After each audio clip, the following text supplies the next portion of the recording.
The style for me usually is what I consider a vocal style. If I can kick back and listen to the rhythm of the song, and I can imagine myself as a singer, not me. That's a horrible thought for me, to imagine myself singing like in my head. So I imagine I'm somebody else singing, right? And if I pick David Bowie or Frank Sinatra or Bjork or somebody, you get a very different result from how you can imagine them singing over your song. But I think how it helps a player is that it gets you out of things that are, idiomatic, solo-y kind of noodly things. And it makes you think like, well, if it's not a melody that can be sung, then it's not really a good melody. If you can't hum it like a great Beethoven melody, or you can't just scream it out like a rock song, then maybe it's not.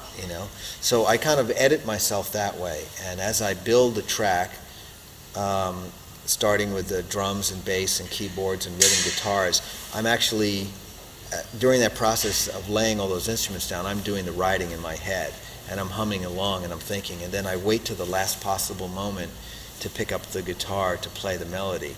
And by then, I've already sort of talked myself down into a very vocal style. So I've eliminated notes. That's what I have to do. I have to edit myself. Think freely.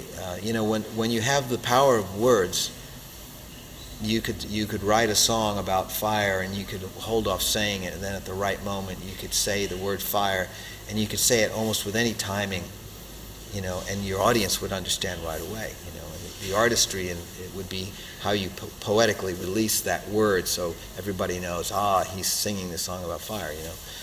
So an instrumentalist has to be a little bit more clever about it, but I think that freedom of timing has to come into it, so that you're not just playing everything on time, because then it starts to sound like background music, like people would be waiting for the thing to be added to it.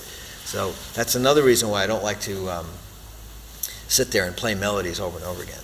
To me, then it would get too guitar-like, and it would be less melodic, actually, less memorable, less vocal-like. If I pick David Bowie or Frank Sinatra or Bjork or somebody, you get a very different result from how you can imagine them singing over your song. But I think how it helps a player is that it gets you out of things that are,